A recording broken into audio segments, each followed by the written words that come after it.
Welcome, everyone, to Alaska Quarterly Review's Reading and Conversation series.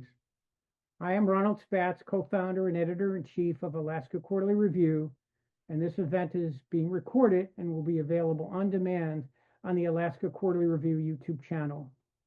Before we begin, I'd like to make a few important acknowledgments.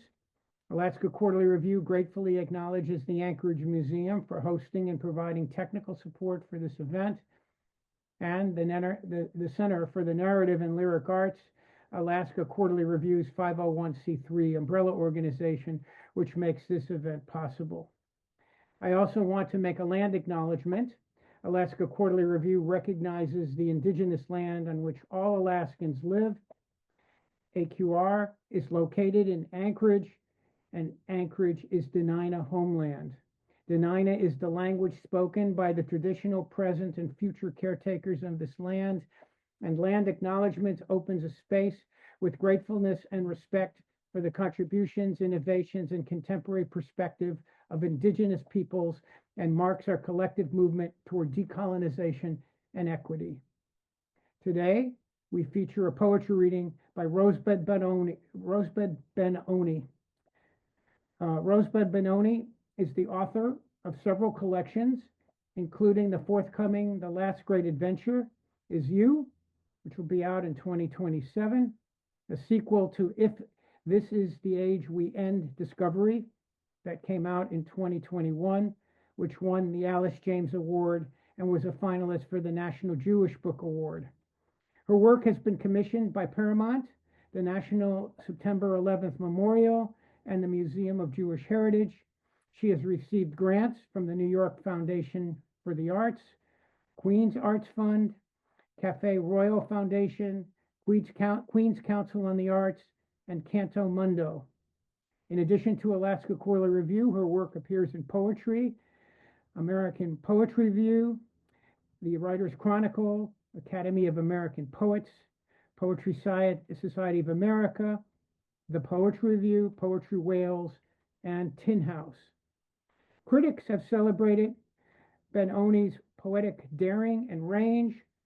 Booklist reviewers praised her work as an astonishing work for adventurous readers intrigued by science and literature. Ben-Oni draws on the odd properties of supersymmetry and creates electric lyrics that defy conventions of science and syllabics alike.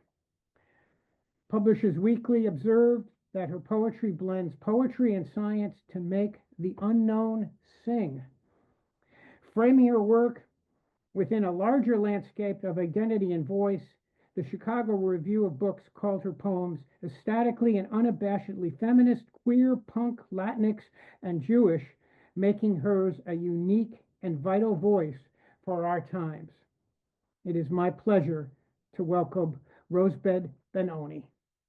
Thank you so much. And thank you for that beautiful introduction. I'm really just ecstatic to be in AQR. It's my first time being in AQR, and I'm going to share the poem that will be upcoming in AQR. And I also just want to thank Alice James for continuing to support my work. I mean, they're an amazing publishing house and just wonderful supporters of poetry in general. So I'm going to start us off with the poem that kind of begun this journey for me.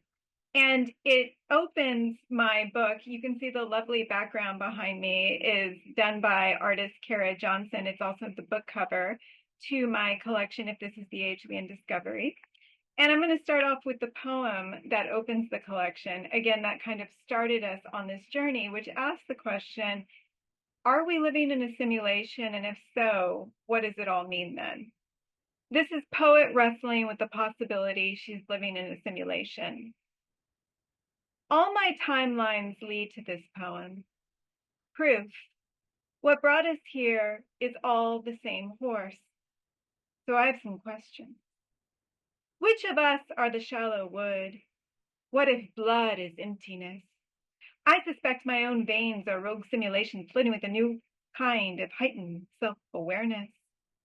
Proof? The nurse says they are flighty and hard to find. Drink more water, she sings, pushing her own tin. What if what's within is simulated to keep every artery compliant? You know, the whole thing being as being on dead creeks. It's also sad to think the envy still filling us over some horse we knew for less than a week is simulated. Don't you feel better at least? Well, I have news for you. I suspect the horse is also false, bogus, feigned. Proof, he comes running when we do not call for him. Proof, in one timeline, he and I are doing a lot of simulated things. Get your minds out of the gutter. On holidays, we openly bathe in a man-made heated spring, or rather, he fears the water and balances on edge. Half the time he slips, falls in, and blips, holds me responsible. Reset. Drink more water, tweets the anti-horse, threatening to annihilate another anti-horse. Comes salt, winter comes Stone Age. So place your bets that advanced civilizations don't always not annihilate themselves. Whoa. Let's try this again. Reset. Maybe our most real timeline resides in another verb tense, or is hiding in new irregular superlatives. Should we ask for who, whom, whoist? Because why be skinned when you can be skunked? Would you do the honors? My deliberateness says to trust you, one simulation to another, am I wrong? Didn't we see we through fire, windmill, heated floors? Were we not a woman waving a white handkerchief? One if by land, skull and bone, ticks in the trees and mysterious reset. Null and please? If nothing else, can we not all agree hummingbirds win most fabulous simulations? Even if they are the secret guards and their tears, the antivirus software injecting all those broken ones and zeros into our hearts. And surely in one timeline, they are the gods themselves, the superlative whoist of engineers who've made mincemeat and asteroids and atomic time where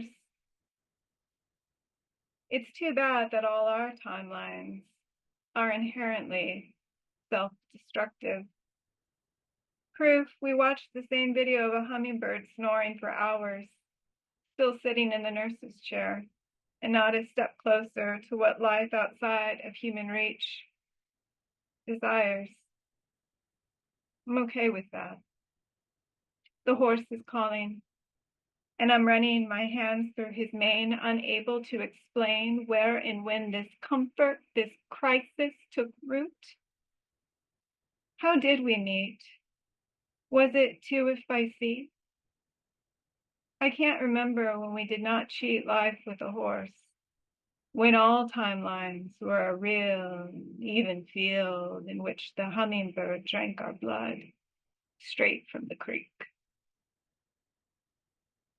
So after I finished this book, I stopped asking why, and I started asking what if, which led me to write what will be called the Discovery Trilogy. So if This Is the Age We in Discovery is the first book, the second book and the upcoming book that's coming out from Alice James as well in 2027 is called The Last Great Adventure Is You. So I'll read some poems from that. These are also forthcoming in various journals. The first one tackles a common physics problem on the measurement problem. The trouble is definitely you, the troubling wolves you've cried into. Surely one must be an apex predator. It's the lone ways to ease insomnia, growing pains, to elude evolution.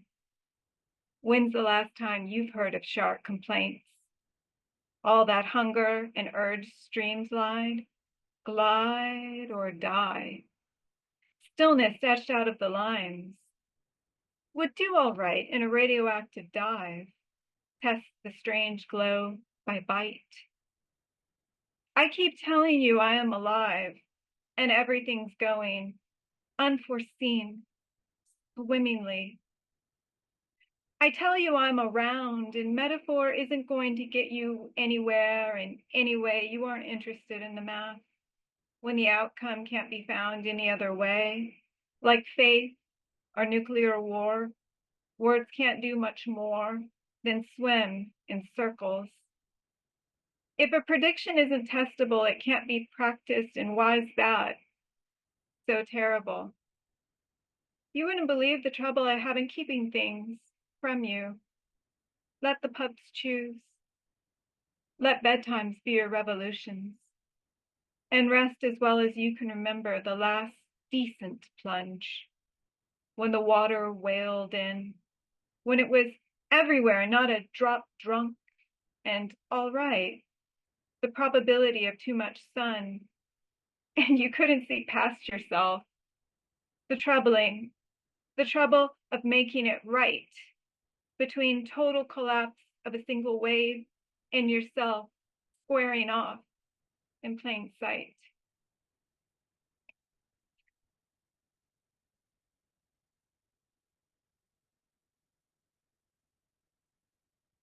This is on the Mandela effect. That couple stuck in space. Stuck, not stranded, they said. Who? Someone. Stuck, fixed, jammed.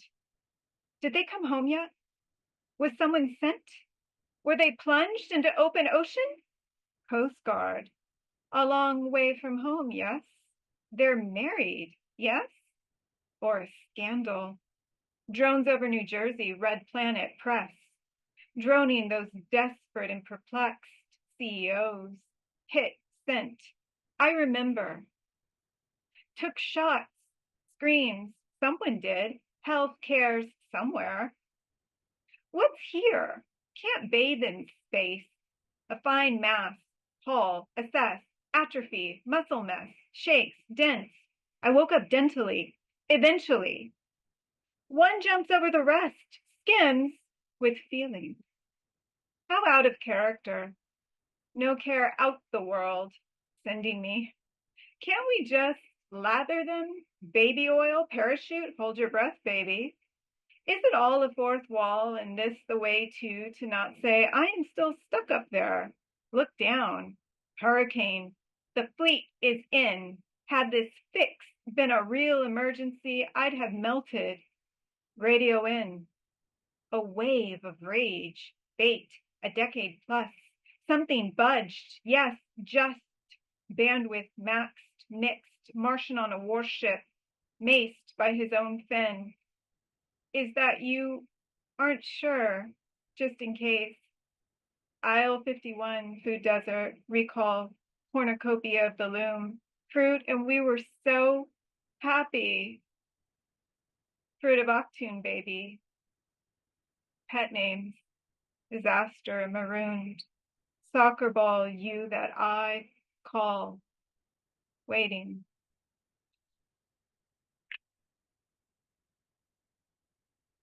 So something that spurred me to write this book is that I had these existing poems.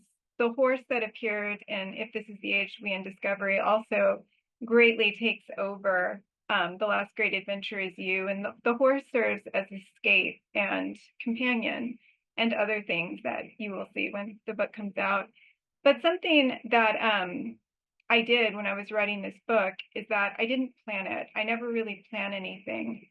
And I would say The Last Great Adventure Is You, two-thirds of the poems are new. I wrote them between December to February. So like really the end of December, so like 2 months. And what spurred that on was that I had received news that my first childhood love, who I told had died, was very much alive. We shared a very turbulent childhood. And one thing that he shared with me early on was his love of Transformers, which became my love of Transformers. And there's this cartoon from 1986 that is quite breathtaking, Transformers, the movie. And I fell in love with whom I thought was Hot Rod, one of the Transformers. And really, I was just imprinting my feelings because I didn't understand love for a multiple of reasons which are explored in the book. Love was a luxury when I was growing up. So this next poem on the wisdom of Optimus Prime opens the book, and it's very much inspired by this person who is, I realize, is now very much alive. On the wisdom of Optimus Prime. Sometimes you just know certain people forever. Present continuous from birth. Last name, Old English. Friend, bore. First love, transform. Wasn't really a hot rod I'd fallen for. Didn't care your stand-in was voiced by a bender. In real life, there was you, and all the others just a thunder of star screamers, and I didn't trust the future as what we already knew. Sound waves winging it onto cassettes. Look too far ahead, get so much wrong. We suspected better. So many coils and antenna to untether. More would meet our eyes. No surprise in real life. You became a pilot. We never said we do this together, and we didn't. Each circling the world with jazz and cliff jumper, with so little energon and a lot of luck. For so long I went on like this, you occupying a lot of my mind occasionally. And how you rose 10 years ago when someone told me you died and I couldn't get back to the ship. The grim lock of me, the mirage of hounds in my drift. I tore off deceptive crowns, false coronations, didn't care who stole the matrix. All the space in my mind devouring everything in its path. And then his eyes, I swear it was his eyes, flitted and flared, transgressed. And like dust, wells murmur through, break protocol.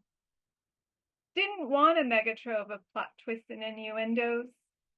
I'd wait an eternity for this, sober.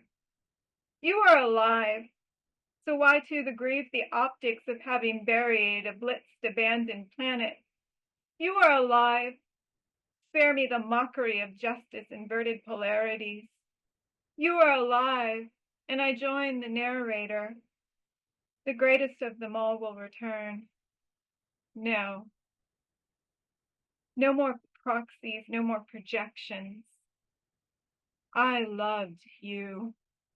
I know you.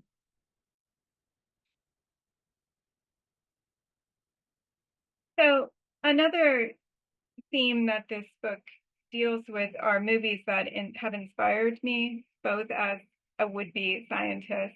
I left science. Well, I didn't leave science for poetry. I just sort of made a world of both. But one of the early films that I saw when I was a teenager was a movie called Solaris, and it's not the George Clooney version. It's the 1972 Soviet version. I highly recommend it. This poem was inspired by that film. This is called On the Nature of Solaris. Don't turn a scientific problem into a common love story. The problem is you. You are in trouble, and the problem is you, nicking only the surface, the shallow ends of a shakedown, your quantum coup, trying to cheat with X-ray vision, a last-ditch invitation of radiation and only haunting would do. How could you not know? You take in mystery like how you approach the dead, cold and lacking definition. And when it tried to answer you, relentlessly running through failed love and regret, you didn't like that it could predict. You changed so little in the end. Why travel so far after all if alien oceans leave you with the same homespun gods and gossip? You blame me as you blame a planet for playing tricks on you. as if home refused to leave you, a ruse of unending repair and injury, hell with an oceanfront view. It will take its time getting the details right, keep the rain from falling inside, gather like father, like horse and friends, and yes, the love of your life, who has infinite deaths awaiting her, all because you can't accept metaphor is more real than the problems you desire without it. That translation is a greasy, tangled alibi, and all first words have choked to death. You won't go down easy with your clunking, dimming ship. You let slip a leap of faith is avoidable with necessary steps. And I say the problem is you, and you think I believe you. Wish you weren't human. Believe, maybe, a dirty and specious detour. Call it silence or concussion. And yet you won't stop asking for proof of absence. So much time now. So many of me, like the loneliness you stream here. How simple and cruel to save the same life over and over, and you are already flying. Take care.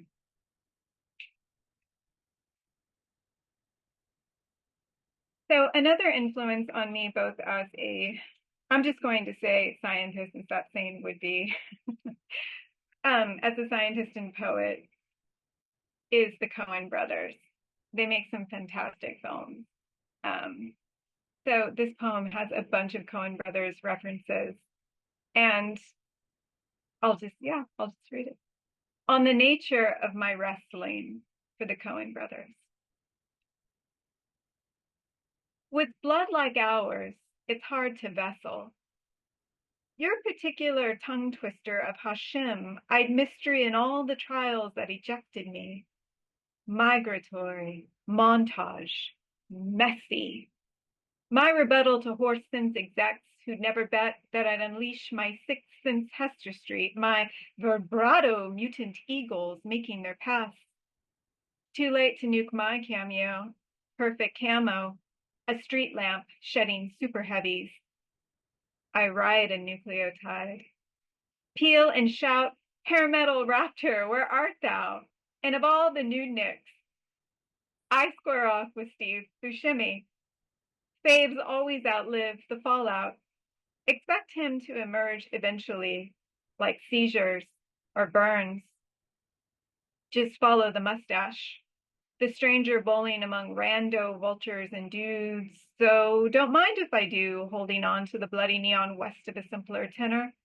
And all the dust leading to a little haunted room in Chula Vista where my family fled, one border town for another. There, part of me still shepherds. And the wallpaper, the same death, I am thinking for the pictures. How to title Poet Wrestling with Eton and Yoel in scratches. It bucks with, I do admit, a lot of gelded nonsense. A slaughter horse I ride to death. So many lost legs in the aftershock rounded hallways, opening petal by petal into heat rock. Oh, this hour, my wingspan or my prey, radiantly cold and grave. One uncut long shot, and I'm still nicely hidden away. I obscure the wolves of what's coming. Snowy blitz to keep all from tying a sling. Who barks for hell for this mountain to pass? And who will burn after reading that? And anyway, it's too late to run, the wrath twisting seconds away. Wrath I did and did not remake, and this, dear brothers, is exactly how it sounds. What cannot stop the heed of its hounds?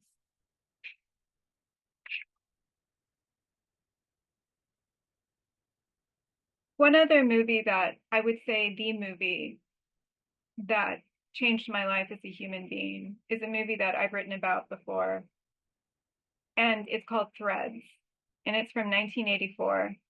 And I remember watching it with my 7th grade science teacher because she recognized something in me and she wanted me to see it. It is an unrelenting graphic depiction of what would happen if global nuclear war occurred. And it changed me as a human being, in which I never wanted to pillage. I wanted to be a steward of the world. And so this poem channels something that happened to me when I was a child. And it channels a lot of the main character of the film. You know, it's kind of odd to say that she's the main character of the film because actually it's the war. It's the unfolding from the beginning of the war to the nuclear fallout to the sun reemerging with a vengeance and ultraviolet radiation times 1,000. And, you know, what is implied is the eventual demise of humanity because nuclear war would just wipe us out for a number of reasons. So this poem channels parts of me, but also a lot of the film. And I highly recommend it. This is called On the Nature of Threads.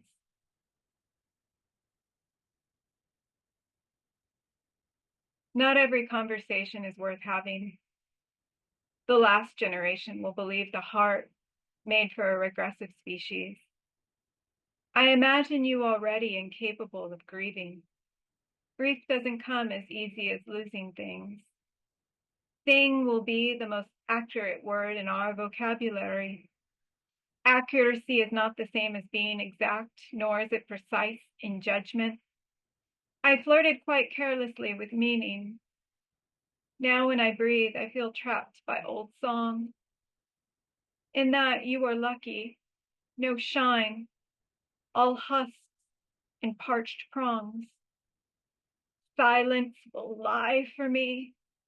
Hiss it were a great horse and walks beside her, and how the days and I talk to ourselves and each other. Oh, brotherly guardian of the fields, and my beasts, my broken seals, and some we cursed invasive. Now I believe bitter herbs are best eaten by the spoonful. No more stealing soup under cover, no sleeping crows and lovers, no engine to brothel, no stool pigeons left inside a floor, no linoleum glow on foam radio, nowhere to go. I carry you in me like ramshackle emergency warning. No more genteel hitmen, no more revelation. Language will be a solitary pursuit when trying for truth only. Our mouths never stop ringing. Only dirt, and dirt before the egg and the chicken, while elegies must have come before odes, though both reveal the teeth and bones of what made a thing a thing. Flossing regularly felt as lavish as sowing dead fields. And getting to the bottom of things never gets to what's really eating you. There were men with foolish attachments to fix gears and many fancies like this one.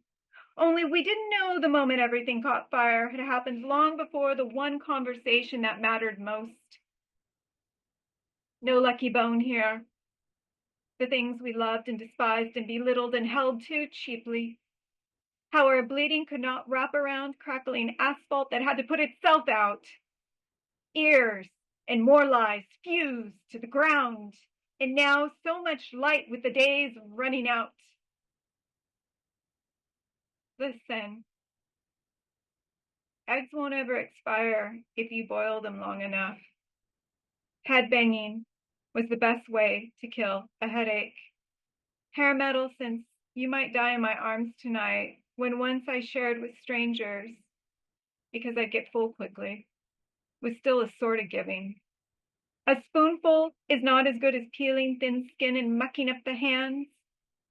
What I give to save the pits and plant them, still a sort of grieving, because dirt before the chicken and the eggs, and what really led to this was not a misunderstanding.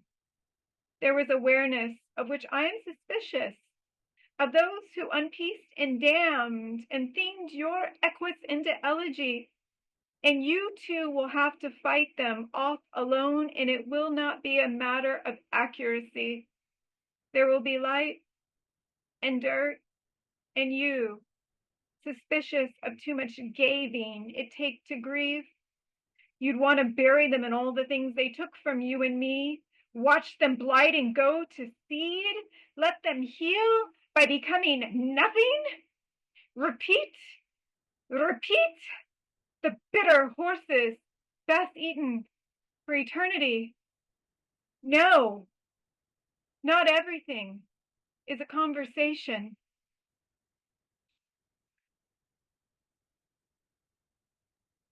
So that is definitely one of the many turning points in the poem, in the book, excuse me. I really just want to segue very quickly into another project I'm working on called the Atomic Sonnets for a little levity. So one thing that I decided to do in 2019 was celebrate the periodic table's 150th birthday. And I not only am in the process of covering all 118 existing elements, but I also created some new ones. And in order to create some new ones, I had to also create subatomic particles. So I'm going to read one of the poems I wrote. This is actually a sonic crown celebrating what I call the electricon, which is the electron's counterpart. So this is electricon, corona QT atomica toxica, on quantum tunneling, a phenomenon where a wavelength can pass through a potential barrier. This is a much more playful poem. Wouldn't know, babe. I don't have to make testable predictions. This is wild horse space, an ungalaxy, say, of dark twist and shatter, the wild unplace lost of space horse antimatter, of rules I devour. And you could never wild me through walls, my sweet fake wild thing. You've come a long way, you really have. What it takes in turning me off, lost in your growing collider calls of desires, like any speck of you could achieve root or rudimentary, like no loitering wild thing. Take a shot at me, come cluck around and find out. Cluck around and find out. I'm your golem fowl, your broody morale when the pecking order roosts not a single cocky lout. I'm the quantum hitch in which the Roche scale will collapse, and it's all demi-eggs and dust baths. So yes, prance, my little toxic poulettes. The sky is ours, and it's falling down on weasels and snakes and a mammalian cassowaries pulverizing the stakes when there's no light at the end. And its endless tunnel and sour wind, I say, cluck around, Mother Glitch, and find out of the coop prison. Is robo chicken wit and factory demolition? End of days till we crash every system with electro gallus and fix sorrow. We say, come glitch with us, babe, tomorrow, tomorrow. Say, come glitch with us, babe, tomorrow, tomorrow. Oh, Elonius, ill winds, oh, lepton of prey, flexing your Martian musky gaze, I'm not afraid, I cannot behave. For I am the Impishera, the erroneous raptor phase. My dusty winds rusting your Elysium bane. No, no, no, it's my Alberto for me and babe. They want to iron out a few things, then crumple quarks into scree as you as where I want you to be. Are you following? It's the bad omens rapting that keep me wanting you to go on thinking. You could outpost everything when there's a few bloody twos under two aloish moons. It's us, babe. Glitching up, you couldn't detain one loose screw. Glitching up, you couldn't detain one loose screw. Seems exhausting your need to conquer and defeat. It's all the same lock before the key, some ghost reality or uncanny action at a distance, entangling your claim being good at different positions all at once. Oh, really? How many already a notch on your fake bedwave post when you came knocking at me? The real wild flesh, not even a particle or string, less than elementary, trying to pass through the other side of me. The other side of me, like there's only the other side of me. I'm not your muse, creep. I don't think even a pinky, so let alone a whole band, could ever breach a whole fatality. Excuse me, you real wild on killer bouncing off and unmarried when you get there and weep how low. Your prospects at least aren't zero, so why leap if no one's gonna know, sweet, sweet? Well, I know.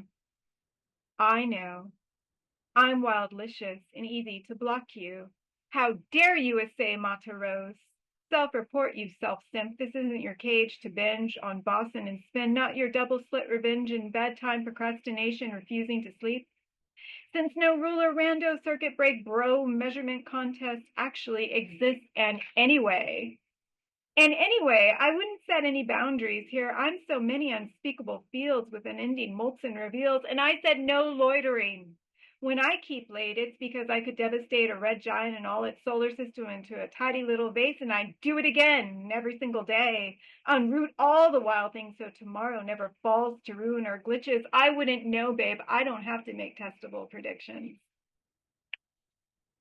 So that might be leveled at a certain string theorist I was friends with. I'm just going to read two more poems. This has been great. I have a title poem from the book, The Last Great Adventure Is You, that is broken up and spread throughout the book. So I'll read one of them. This is from that title poem, The Last Great Adventure Is You. Horses on the internet are like, no way. The night in the steam of the geyser was your gaze. Like the horse in the steam of the city was my name. And horses that spring from my MacBook were just okay. When in the cities there are horses of hot springs hanging with horses you've never seen. I've been hanging with some horses you've never seen before. And the streets keep asking, what does all this mean? That all horses lead to a heart that sings the fire. And while all hearts slingshot into the wild, and is my heart a horse leading? And the streets call out, king me! A world barren as fresh tarmac, I'm melting, nailed metal on my feet where I used to be. And far from the highlands, a storm is always breaking apart bales and bales of horses pretending, while horses on the internet are calling out. Am I the only one? Natural law would I sing, unfurling horses from scalding springs? And would it be just another day to wash up on cold city shores in fame? Repentance for the horns of feigned horses you severed and ate. And how many horses will spring an engine and not an empty seat in the gate? It's not like the end when they say in 10 minutes, not just another night in your mane. Starless, concealed. How many horses will it take ever since I left the highlands, you? I'll close with a poem about another favorite film of mine, the 1982 version of Tron. And this again evokes my childhood love, who is still very much alive. On the legacy of Tron. I took a wrong turn somewhere. Hot, feverish ion. Mesquite burning low res. Mollusk sweat. Your ambling gait, my flying pace along the irradiated waves. Dot matrix hoofprints in alabaster sand. They'd say I remember it so wrong. That the light disk never opened a portal. And all the loopholes I left on the grid, I did so deliberately to purge and crumble. That a namesake is nothing. That you were never the hero. An isomorphic allegory corrupted. It only thinks it's happening. Too much kindness, no repurpose, rigged, so you'd lose your gravity. Fight for the users. Sacrifice until you're null units and ghost wires. They'd say, end of line. And I build a new bonfire. My halogen grows, my rolling blackouts. Who's the real blaster in the matrix? We've seen each other bleed, while an accidental starman lives only because he absentees. They'd have said lovers cannot survive in each other's world, but the girl was never what she seemed. Remember, not even a king, not a killit can derez microcycles and fuzzy data. Not their function, the swallowtails buzzing near my ear. Stasis sweetens my dreams. Expect some static, some colloidal collisions, and make good like palmed silver. Against the dark matter, you and I head off course, won't yet exhume the last of it. Time's unrelenting arrow. We don't know when we are, only that we made it this far. It's still out there. And there's one last solar sail to skyjack. And it's ours. Thank you.